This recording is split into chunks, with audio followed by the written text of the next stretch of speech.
Кайданьки, абразы, сон на металлічным ложку, холод і смурод. З такімі умовамі за кратамі сутыкнулася прарасійская актывістка з Віцебску Эльвіра Мірсалімова. У ізалятары ёй давялося правесці 2 дні. Затрымалі Мірсалімаву, нягледзячы на тое, што яна мае 3 дзяцей. У эфіры «Аб'ектыў» Анастасія Русецкая. Вітаю спадарства і запрашаю на галоўнае інфармацыйнае выданне. 8 сакавіка – міжнародны жаночы дзень. Ці маюць беларускі роўныя правы з мужчынамі?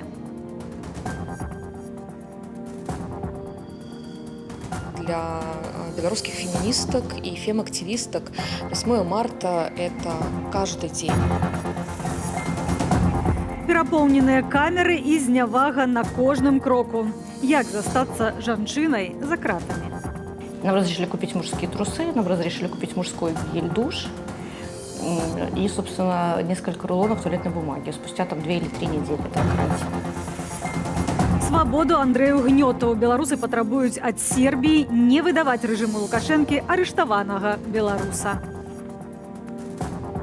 Это, конечно, шоковано, то, что у Сербии и в Европе такое может вычварацца. Традыцыйнае фармальнае віншаванне і кветкі адзін раз на год. Свята 8 сакавіка ў Беларусі ператварылася ў абстрактны дзень жанчын, функцыя якіх працаваць і нараджаць дзяцей. Як выглядае партрэт сучаснай беларускі і які яе ўнёсак у грамадства? Падрабязней Александр Дзегцяроў. 114 гадоў таму Клара Цэткін прапанавала адзначаць міжнароднае жаночае свята. 8 сакавіка – гэта сімвал змагання за роўныя правы. У прыватнасці за права галасаваць, чаго жанчыны ў шмат якіх краінах не маглі рабіць на пачатку 20-го стагоддзя. Барацьба за роўныя правы жанчын і мужчынаў працягваецца і сёння. Для белорусских феминисток и фем-активисток 8 марта – это каждый день. Потому что 24/7 мы занимаемся вопросами, которые связаны с правами женщин, гендерным равенством. Мы делаем образовательные, просветительские кампании. Між тым улады лічаць, што гэтае пытанне ў Беларусі ўжо не стаіць. Все разговоры о гендерном равенстве для нас абсолютно не актуальны. Положение женщины в белорусском обществе определяется ее профессионализмом, образованностью, уважением и чутким отношением со стороны мужчин. И государство для этого создает соответствующие условия. Напярэдадні свята Белстат апублікаваў партрэт так званай срэднестатыстычнай жанчыны. Яе ўзрост 43,5 гады. Першы шлюб адбываецца пасля 26 гадоў. 80% беларусак жывуць у гарадах. Амаль 85% працуюць, прычым кожная другая на кіраўнічай пасадзе. Але пасады гэтыя ў сферы аховы здароўя, сацыяльных паслуг і адукацыі. Месца і роля жанчыны, на думку афіцыйных уладаў, перадусім забеспячэнне дэмаграфічнай функцыі. Вы делаете, запомните, самое главное дело в жизни. Выражаете нам, наших белорусов. Только женщина, испытавшая радость материнства, знает, что это и есть настоящий смысл жизни. Такія заявы – рэакцыя кіраўніцтва краіны на дэмаграфічны крызіс у Беларусі, адною з прычынаў якога ёсць сам рэжым. Парламенцкая асамблея Рады Еўропы лічыць, што са жніўня 2020 года з Беларусі маглі з'ехаць ад 200 до 500 тысяч чалавек. Адзін з вынікаў гэтага – у мінулым годзе ў краіне нарадзілася на 23 тысячы чалавек менш, чым памерла. А стымуляваць нараджаць больш можна з дапамогай адпаведнай фінансавай палітыкі, адзначае дырэктарка Цэнтру новых ідэяў Леся Руднік.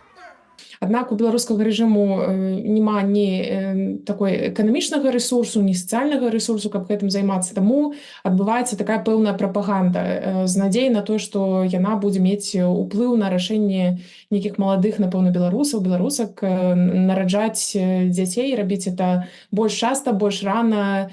Паводле звестак Сусветнага банку, на больш чым палове з усіх працоўных месцаў у краіне жанчыны. На пачатак мінулага года ў Беларусі было амаль 5 мільёнаў беларусак. Паводле звестак Цэнтру эканамічных даследаванняў БЭРОК, з іх працавала больш за 65%. Мужчынаў жа ў краіне 4 мільёны з чвэрцю. З іх працуюць больш за 70%.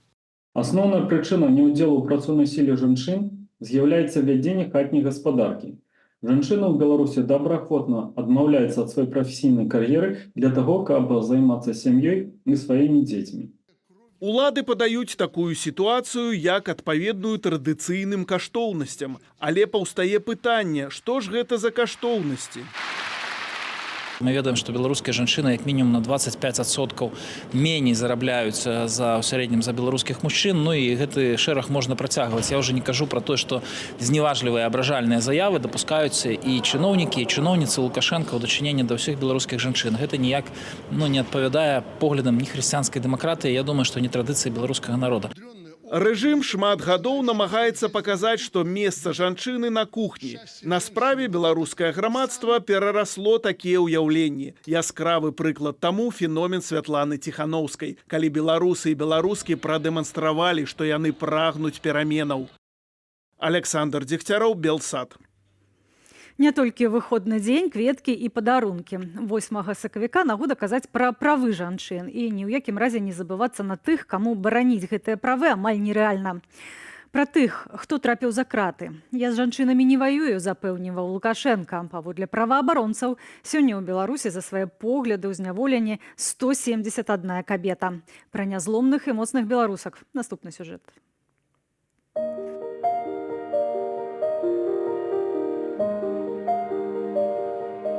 В моей семье всегда отмечали 8 марта. Это такой день, не просто день борьбы за права женщин, это начало весны.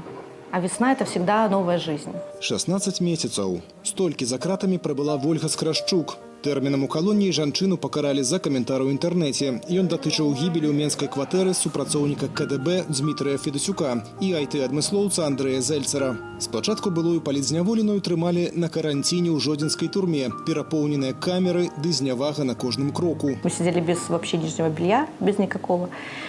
В чем нас забрали с квартиры, в том, кого откуда, и в том, или с работы, то мы привезли. Нам разрешили купить мужские трусы, нам разрешили купить мужской гель-душ и, собственно, несколько рулонов туалетной бумаги спустя 2 или 3 недели этого карантина. Больш за 8 тысячаў. Столькі жанчын, паводле праваабарончага цэнтру «Вясна», з жніўня 2020-го зазналі пераслед рэжыму Лукашэнкі. Цяпер жа за кратамі 171 палітычная зняволеная. Гэта і 19-гадовыя студэнткі, якіх затрымліваюць за ўдзел у акцыях пратэсту, і 57-гадовая актывістка, затрыманая за падрыхтоўку да акту тэрарызма. Гэта як адвакатка, журналістка, праваабаронца, так і супрацоўніца чыгункі, архітэктарка і настаўніца. У многіх з іх з таго боку калючага дроту дзеці. У многіх у невыносных турэмных умовах абвастрыліся хваробы. З'яўляюцца захворванні падчас гінекалогіі, таксама з'яўляюцца праблемы з гармонамі і шчытападобнай залозай, напрыклад.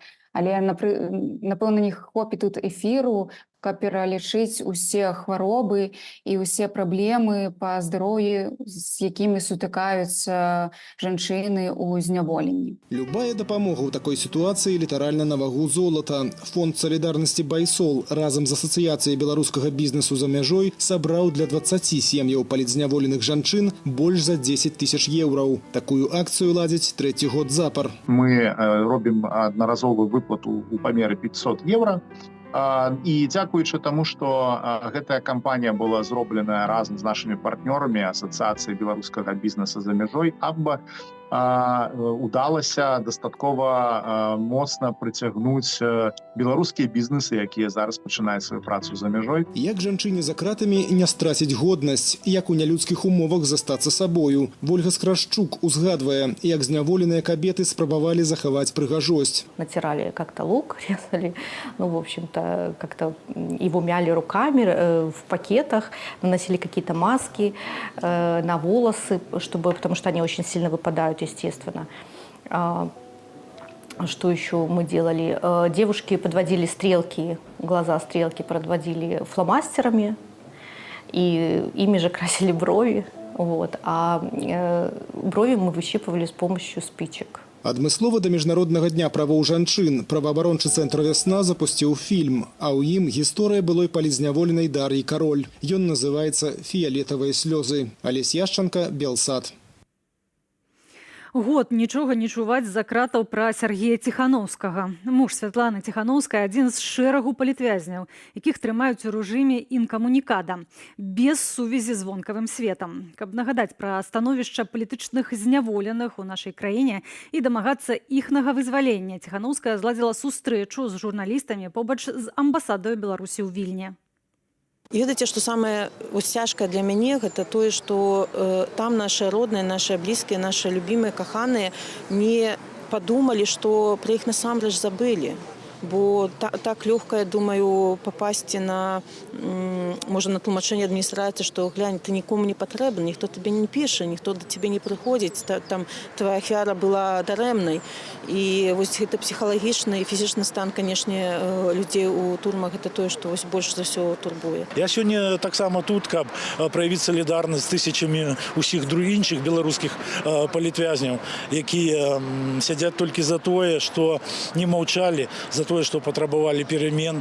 Яны кінуты у беларускія турмы і знаходзяцца ў нечалавечых умовах. Очень важно говорить о том, что вот эту блокаду надо прервать, потому что это не совместимо ни с внутренним законодательством, это и противоречит всем нормам международного права, потому что содержание инкоммуникада без связи с внешним миром – это вид пыток. Больш за год у рэжыме інкамунікада трымаюць таксама Міколу Статкевіча, Віктара Бабарыку, Марыю Калеснікаву, Максіма Знака, Ігара Лосіка ды іншых палітвязняў. 2 месяцы нічога не чуваць пра Паліну Шарэнду-Панасюк. Святлана Ціхановская звярнулася да генеральнага сакратара ААН Антоніо Гутэрэша з просьбаю выставіць ультыматум рэжыму Лукашэнкі з патрабаваннем паказаць палітвязняў, пра якіх нічога не вядома. Апрача таго, Ціхановская заклікала заходнія краіны да больш рашучых санкцыяў.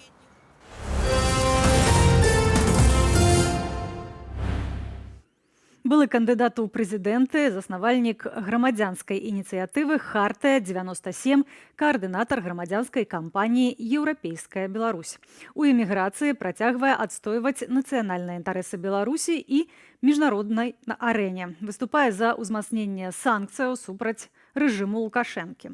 Палітык і грамадскі дзеяч Андрэй Саннікаў адзначае 70-годдзе. У пачатку 90-х ён працаваў на розных дыпламатычных пасадах. Падаў адстаўку з пасады намесніка міністра замежных справаў у лістападзе 1996 года на знак пратэсту супраць рэферэндуму Лукашэнкі ў пытанні змены Канстытуцыі. У 2010 годзе Андрэй Саннікаў стаў кандыдатам у прэзідэнты ад апазіцыі. Яго затрымалі 19 снежня ў Менску падчас мітынгу супраць фальсіфікацыі вынікаў прэзідэнцкіх выбараў. Абвінавацілі у арганізацыі масавых беспарадкаў і асудзілі на 5 гадоў. Amnesty International прызнала палітыка вязням сумлення. Выйшаў на волю праз 2 гады пасля памілавання Лукашэнкі, здзейсненага дзякуючы ціску з боку міжнароднай супольнасці. Пракуратура маштабна праверыла выкананне заканадаўства ў сферы аховы здароўя. Вынікі несуцяшальныя. У шэрагу арганізацыяў Менскай вобласці выявілі парушэнні, якія канкрэтна і чаму праблема выглядае сістэмна, разбіраўся Ян Федаровіч. 108 службовых асобаў прыцягнулі да дысцыплінарнай адказнасці. Гэта сталася вынікам пракурорскага правярання арганізацыяў аховы здароўя Менскай вобласці. Это абсолютно неэффективный способ.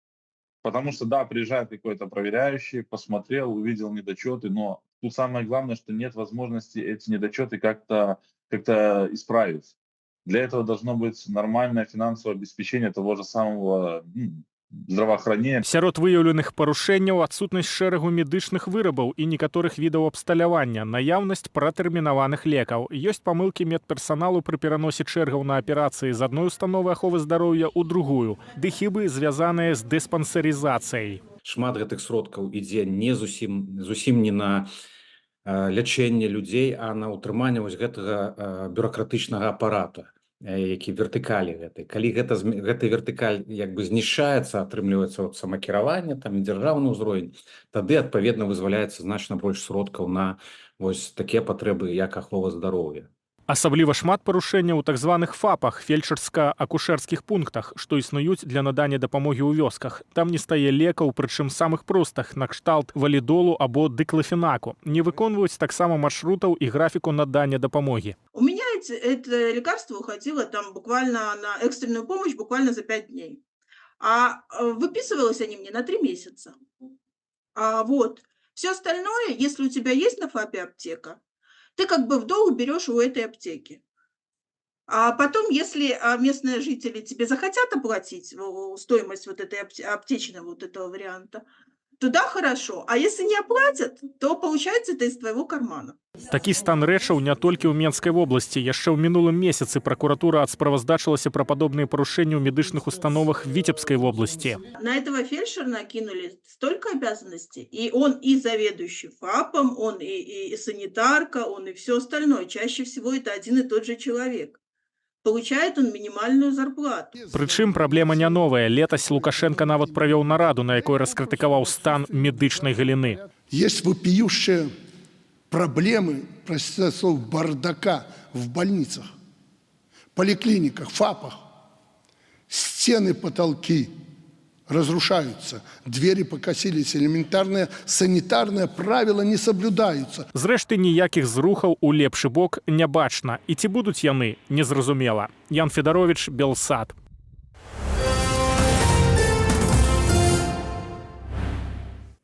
Швеция афіцыйна ўступіла ў НАТО. Дзярждэпартамент ЗША апублікаваў пратакол аб прыняцці краіны ў склад абарончага саюзу. Гэтак Швецыя сталася 32-м чальцом паўночна-атлантычнага альянсу. Цырымонія ўзняцця шведскага сцягу ля штаб-кватэры НАТО ў Брусэлі адбудзецца ў наступны панядзелак.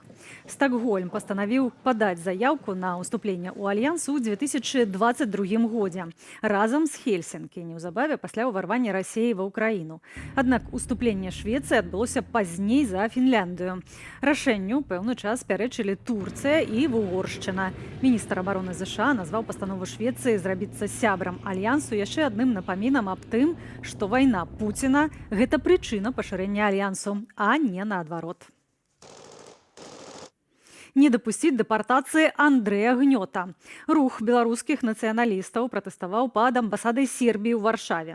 Удзельнікі пікету патрабавалі вызваліць беларускага рэжысёра. Ужо больш за 3 месяцы Андрэй Гнёт арыштаваны ў сербскай турме на запыт рэжыму Лукашэнкі. За пікетам сачыў Вітаўт Сіўчык. Свабоду Андрэю Гнёту. Такі лозунг гучаў сёння пад амбасадай Сербіі ў Варшаве.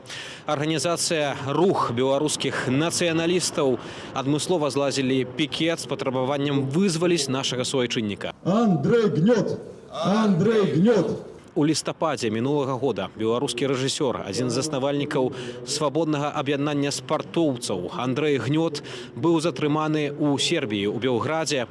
Справа ў тым, што рэжым Лукашэнкі скіраваў ліст у Інтэрпол, заявіў, што Андрэй Гнёт нібыта парушаў заканадаўства, не плаціў падаткі. Аднак мы ведаем, што паводле экспертаў рэжым вельмі часта высылае непалітычныя артыкулы для таго, каб зняволіць сваіх палітычных апанентаў. Андрэй Гнёт ужо меў 2 суды ў Сербии, и ободва яны постановили выдать его у Беларусь. Это, конечно, шокавана то, что у Сербии и в Европе такое может вычварацца, что человека просто могут депортовать, зразу загадзі знаючы тое, што яго могуць там просто не просто пасадзіць якія-то падаткі, як у цывілізаваным свеце, я маю на увазе, пра гэта кажуць, да? А просто забіць. Свабоднае аб'яднанне спартоўцаў прызнанае так званым экстрэмісцкім фармаваннем, а таму, кажуць удзельнікі пікету, няма ніякіх сумневаў, што калі Белград выдасць у Менск Андрэя Гнёта, яго чакае турма, катаванні. Рух беларускіх нацыяналістаў таксама перадаў петыцыю ў амбасаду Сербіі у Варшаве з патрабаваннем вызваліць Андрэя Гнёта, а таксама стварыў петыцыю онлайн, якую могуць падпісаць розныя людзі, не толькі сербы, не толькі беларусы ў інтэрнэце. Наш балканскі сектор таксама правёў адпаведную акцыю і расклеіў на вуліцах Белграду адпаведныя плакаты з заклікам на сербскай мове. Удзельнікі пікету зазначалі, што калі Сербія ўсё ж такі наважыцца на тое, каб выдаць Андрэя Гнёта ў Беларусь, гэта будзе велізарны удар па рэпутацыі Сербіі. Я вельмі добра ведаю Андрэя, акрамя таго, што ён мой блізкі сябар, я аднагрупнік. Мы з ім вельмі шчыльна падтрымлівалі камунікацыю ў 2020 годзе, ведаю пра яго кожны крок. Мы зрабілі вельмі такую вялікую працу, адразу падключылі і нашу каманду народнага антыкрызіснага ўправлення і офіс Святланы Ціхановскай. У нас былі сустрэчы з дыпламатамі, мы накіравалі лісты і ў Еўракамісію, і ў МЗС еўрапейскіх краін. І ведаеце, гэта мае свой вынік, бо на другім судовым паседжанні прысутнічалі еўрадыпламаты. Канчатковае рашэнне ў справе беларускага рэжысёра, сузаснавальніка свабоднага аб'яднання спартоўцаў Андрэя Гнёта мае быць прынятае ў гэтым месяцы.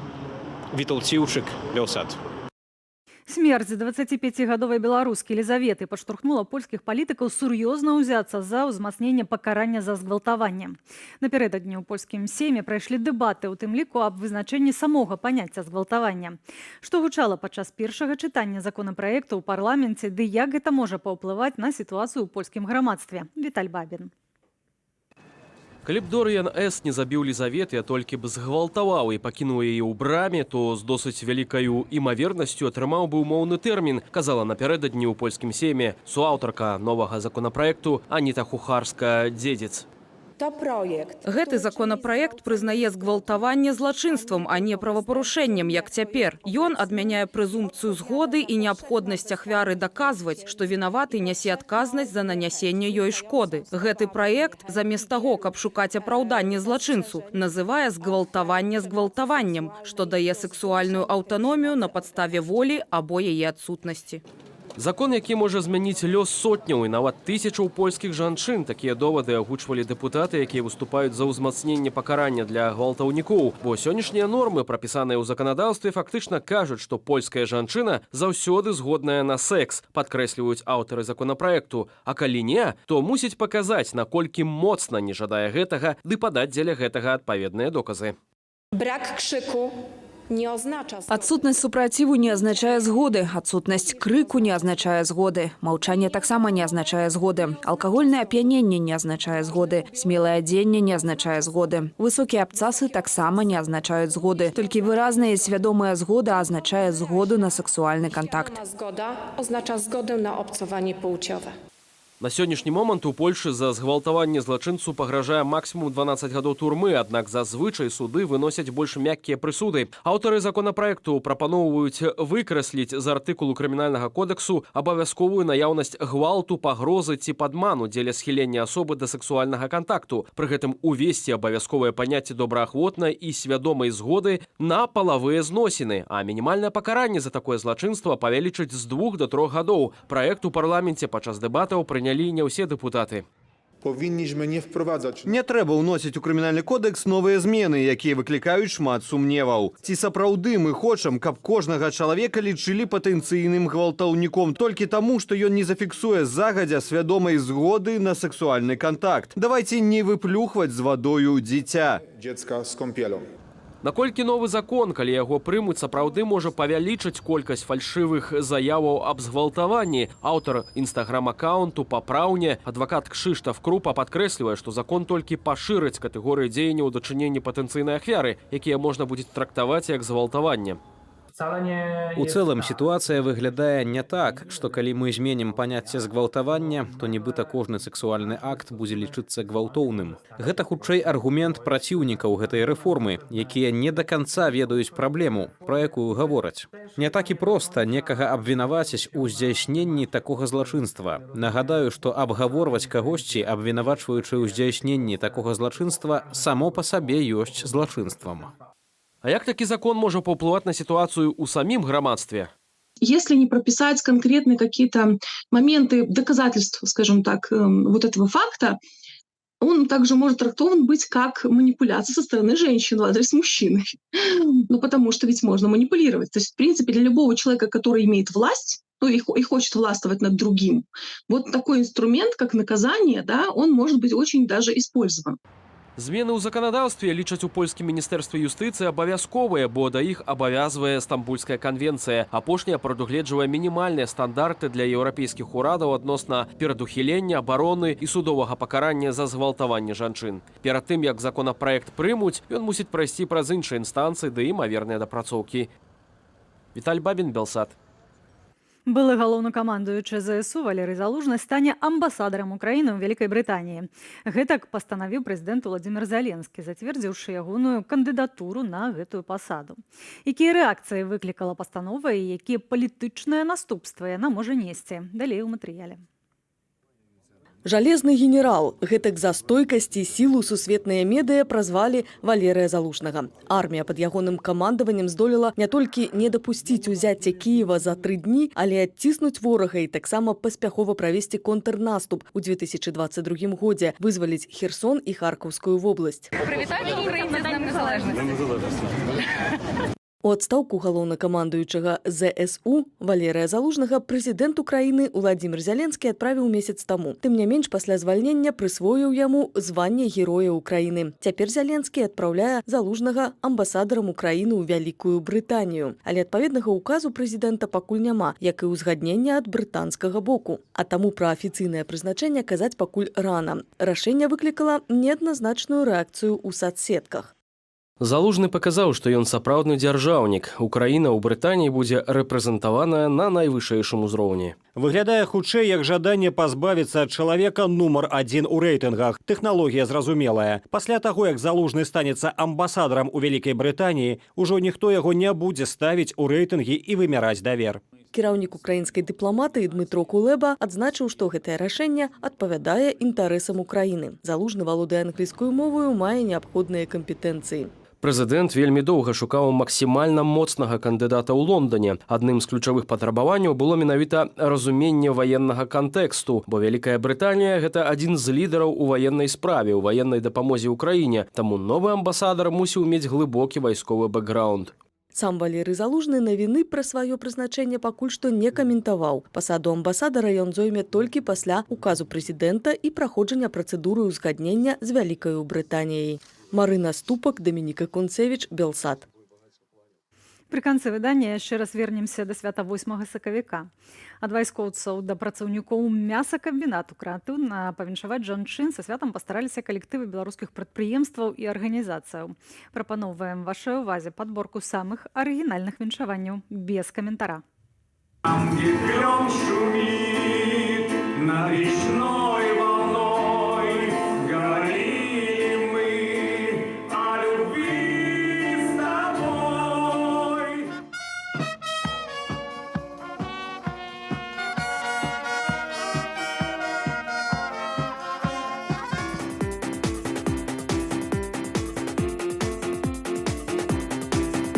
Необыкновенная,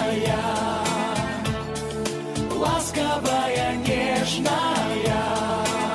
Это праздник весны и зиму проводив. Поздравляет всех дам РВЗ коллектив.